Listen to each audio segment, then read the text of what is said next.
माता की वंदे वंदे वंदे नरसिंह भगवान की नरसिंह भगवान की भारत माता की भारत माता की गौ माता की गौ माता की गंगा माता की गंगा माता की सत्य सनातन धर्म की सत्य सनातन धर्म की भक्त प्रहलाद की भक्त प्रहलाद की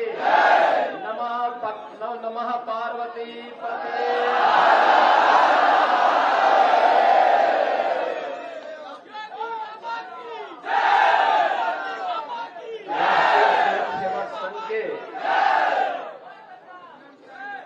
प्रांत संचालक डॉक्टर महेंद्र अग्रवाल जी, गोरक्ष प्रांत के प्रांत प्रचारक माननीय श्री रमेश जी, गोरखपुर महानगर के दक्षिण भाग के संचालक माननीय श्री ओम जालान जी, होलिका उत्सव समिति के अध्यक्ष श्रीमान मनोज जालान जी,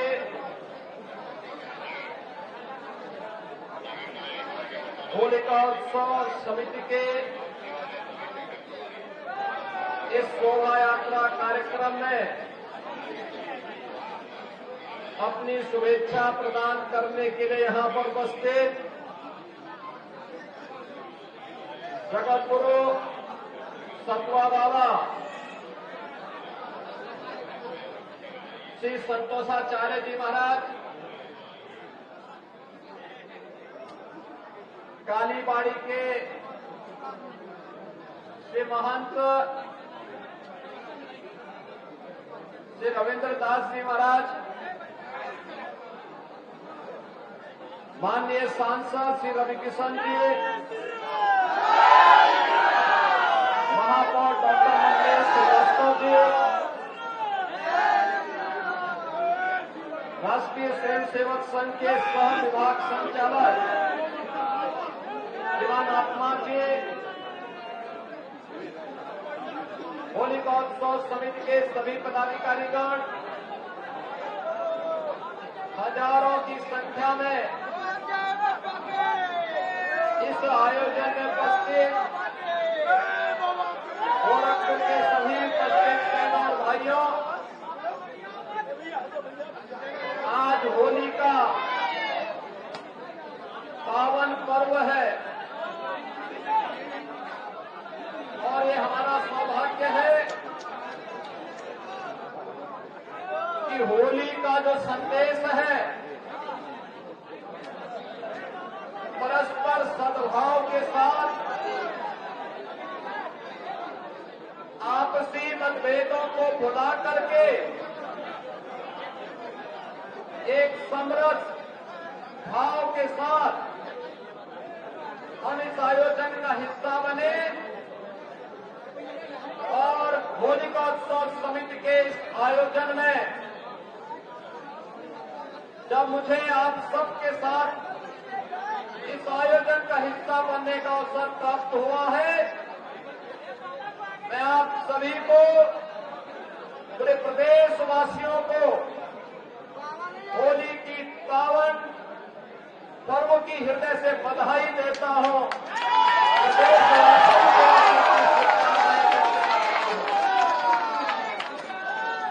बहनों भाइयों, पर्व और त्योहारों की ऐसी परंपरा दुनिया के पास किसी भी अन्य देश में, किसी भी अन्य जाति मत या मजहब के पास नहीं, जितनी समृद्ध परंपरा सनातन धर्म के पास है। सनातन धर्म की ताकत ही हमारी आस्था है,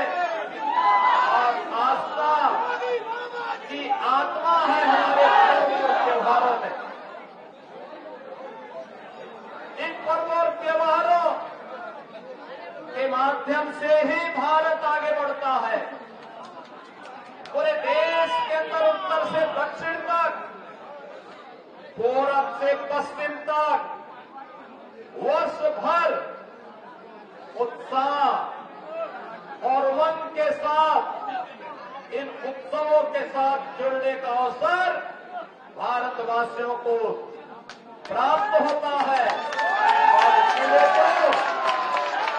इसीलिए तो भारत की पौराणिक गाथा इस बात को कहती है कि दुर्लभम भारते जन्म मानुषम तत्र दुर्लभम, यानी भारत में जन्म लेना दुर्लभ है और उसमें भी मनुष्य के रूप में जन्म लेना और मनुष्य के रूप में भी सनातन धर्मावलंबी बनकर के जन्म लेना और भी दुर्लभ है। और ये आपने देखा होगा, जो लोग सनातन धर्म को कोसते थे, जो लोग कोसते थे, उन्होंने सनातन धर्म की भी और भारत की सामर्थ्य भी प्रयागराज महाकुंभ के माध्यम से देखी। 66 करोड़ से अधिक श्रद्धालु एक साथ एक घाट पर आकर के त्रिवेणी के महासंगम में आकर के महास्नान का पुण्य का भागीदार बना है।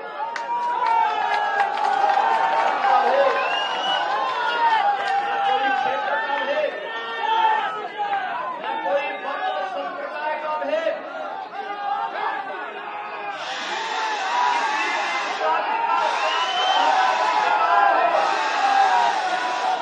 किसी भी क्षेत्र का सनातन धर्मावलंबी रहा हो, किसी भी भाषा का सनातन धर्मावलंबी रहा हो, भारत में रह रहा है तो भारत के बाहर से है तो आकर के मां गंगा, मां यमुना और मां सरस्वती की प्रेम त्रिवेणी में आस्था की पावन डुबकी लगा करके पुण्य का भागीदार बना है और अपने जन्म और जीवन को धन्य धन्य कह करके सभी को साधुवाद दे करके व्यवस्था से लोगों के प्रति साधुवाद दे करके फिर अपने गंतव्य की ओर प्रस्थान कर दिया। अद्भुत आयोजन था, अद्भुत आयोजन था। और बहनों और भाइयों, दुनिया विस्मयकारी भाव के साथ, दुनिया गोकुल की निगाहों के साथ, दुनिया इस अकाल्पनिक अविस्मरणीय और अद्भुत घटना को देख करके भौचक थी। लेकिन सनातन धर्म के अनुयायी उत्साह और उमंग के साथ तब भी थे जब प्रयागराज की धरती से एकता का संदेश गूंज रहा था और उसी एकता के संदेश को लेकर के होली जैसे पावन पर्व को हमें आगे लेकर के चलना है।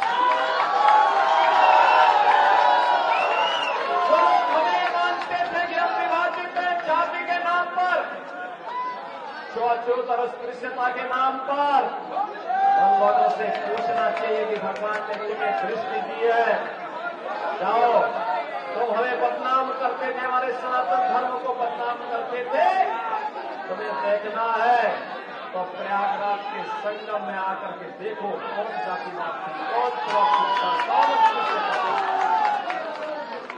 वहां तो राष्ट्राध्यक्ष हो या एक सामान्य गांव का निवासी, वहां पर कोई बड़ा सा बड़ा धर्माचार्य रहा हो या गांव में निवास करने वाला एक सामान्य योगी सन्यासी, इन सब ने एक ही संगम में जाकर के मां गंगा की कृतज्ञता ज्ञापित करते हुए आस्था की पावन डुबकी लगाई है। कौन लोग हैं जो बांटने का काम कर रहे हैं? ये वही लोग हैं जिन्होंने अयोध्या में राम मंदिर का विरोध किया। ये वही लोग हैं जो गौ तस्करी में लिप्त थे और गौ हत्यारों को प्रश्रय देकर के उन्हें सत्ता में भागीदारी बनाते थे। ये वही लोग हैं जो बोलते हैं कि भारत कभी विकसित भारत नहीं हो सकता। बहनों और भाइयों, इन लोगों की मंशा देश के प्रति, सनातन धर्म के प्रति जग जारी रहे और इसीलिए मैं आप सबसे कहने के लिए आज आया हूं कि पर्वों की परंपरा को आगे बढ़ाना, और मर्यादा पुरुषोत्तम भगवान श्री राम ने तो हमें मर्यादा का ही पाठ पढ़ाया है। मर्यादा के पथ पर आगे बढ़ेंगे। लक्ष्मण रेखा का उल्लंघन स्वयं नहीं करेंगे। प्रयागराज महाकुंभ ने संदेश दे दिया है 66 करोड़ 30 लाख से अधिक श्रद्धालु आते हैं, लेकिन एक भी छेड़छाड़ की घटना नहीं, एक भी लूटपाट की घटना नहीं, एक भी कोई ऐसी घटना नहीं जिसके कारण किसी भी सनातन धर्मावलंबी को सिर नीचे करना पड़े। ऐसा अद्भुत अनुशासन, ऐसा अद्भुत मर्यादा, ऐसी अद्भुत छटा जो प्रयागराज ने हम सबको दी है। और आज इस अवसर पर जब होली जैसे इस पावन रंग भरे उत्साह और उमंग की होली के साथ जुड़ने का अवसर आज हमें प्राप्त हो रहा है। लगभग 100 वर्षों की इस परंपरा को एक और दुनिया के सबसे बड़े सांस्कृतिक संगठन राष्ट्रीय स्वयंसेवक संघ की शताब्दी महोत्सव का यह वर्ष है, और दूसरी ओर इस होलिका उत्सव समिति के भी कुछ ही वर्षों में शताब्दी महोत्सव का आयोजन होगा। जिस मर्यादा के साथ, जिस पवित्र भाव के साथ ये कार्यक्रम आगे बढ़े हैं, समाज को जोड़ने का होलिका उत्सव समिति का आयोजन भी उसी समाज को जोड़ने का एक सशक्त माध्यम बने। हम परस्पर गले मिलेंगे, बैर भाव को विस्मृत करेंगे, विकृतियों को तिलांजलि देंगे। कल आपने होलिका दहन का कार्यक्रम करके साबित किया है, हजारों वर्षों की इस परंपरा के साथ जुड़ करके, कि अगर हमारा कोई किन्हीं कारणों से कोई अहंकार आ गया, कोई छल और छपू का भाव हमारे मन में आ गया, हम उसे तिलांजलि दे करके पूरी तरह उसको भस्म करने का काम करेंगे, जैसे होलिका दहन के कार्यक्रम के माध्यम से किया गया। बहनों और भाइयों, याद रखना,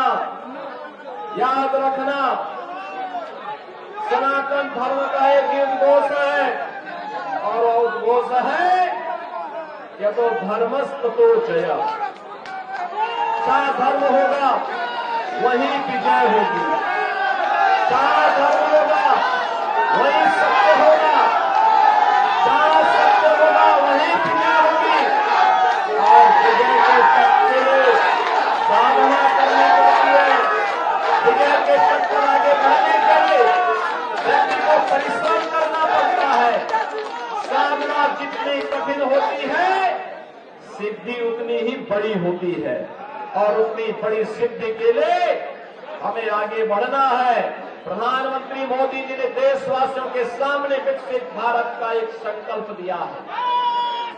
विकसित भारत तभी विकसित हो सकता है, हमारा भारत तभी विकसित हो सकता है तो वह एक होगा तो श्रेष्ठ होगा, श्रेष्ठ होगा तो दुनिया की कोई ताकत उसे विकसित बनने से रोक नहीं सकती है। पूरा प्रयास, हमारी पूरी साधना राष्ट्र माता के चरणों में समर्पित होनी चाहिए। इससे बढ़कर के संकल्प हमारे लिए दूसरा नहीं हो सकता है, और राष्ट्र माता के प्रति समर्पण का एक भाव ही हमें आज भगवान नरसिंह की आरती और उनकी भव्य शोभा यात्रा के साथ जोड़ने का एक अवसर भी प्रदान करता है। याद करिए कितनी बड़ी परंपरा है।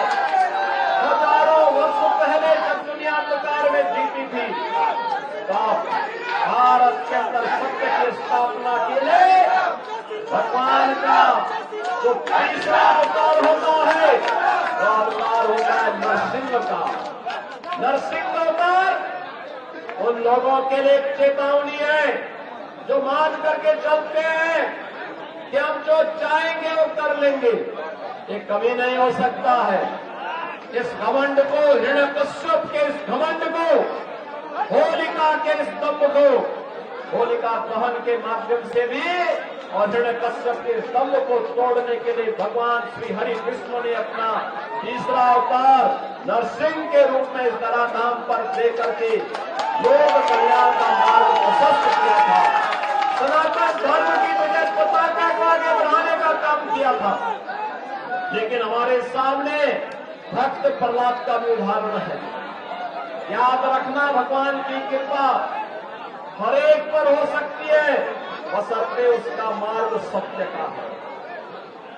सत्य का मार्ग है, ईश्वर की कृपा उस पर जरूर बरसेगी। भक्त प्रहलाद ये स्वयं एक ऐसे कुल में पैदा हुए जिस कुल में उसका बाप स्वयं, उनके पिता स्वयं, हिरण्यकश्यप स्वयं नास्तिक था, श्री हरि विष्णु पर विश्वास नहीं करता था, उनकी अवमानना करता था। लेकिन प्रहलाद ने ठीक इतर अब से अलग हट करके, उससे अलग हट करके भगवान की भक्ति को माना। यानी भगवान की भक्ति का मतलब राष्ट्र भक्ति का मार्ग प्रशस्त किया और राष्ट्र भक्ति के माध्यम से अपना जन्म और जीवन समय की आने वाली पीढ़ी के लिए प्रेरणा बन गई। उसी प्रेरणा का केंद्र बिंदु हम सबको बनना है अपने देश के लिए। और इसी भाव के साथ होली के इस पावन पर्व के साथ हमें जुड़ने का अवसर प्राप्त हो रहा है। आज के इस अवसर पर मैं आप सभी नागरिकों को, पूरे प्रदेशवासियों को होली की बधाई देता हूं। होली के साथ जोड़ने का आह्वान भी करता हूं। होली का एक ही संदेश है कि एकता से ही अखंड रहेगा ये देश। होली का है एक संदेश, एकता से ही अखंड रहेगा ये देश और अखंड रहेगा तो एक भारत श्रेष्ठ भारत की कल्पना साकार होगी। महाकुंभ और होली के इस संदेश को घर घर तक हम पहुंचाने का कार्य करेंगे। इस विश्वास के साथ मैं आज के इस अवसर पर एक बार फिर से आपको होली की बधाई देता हूं। होली की शुभकामनाएं आप सबके प्रति देशवासियों के प्रति व्यक्त करता हूं और विश्वास करता हूं कि यह उत्साह और उमंग हमारे जीवन में सकारात्मक बदलाव ला करके अपनी मातृभूमि के प्रति श्रद्धा और समर्पण के साथ जुड़ने का कार्य करेंगे। आप सबके प्रति मेरी मंगलमय शुभकामनाएं। धन्यवाद।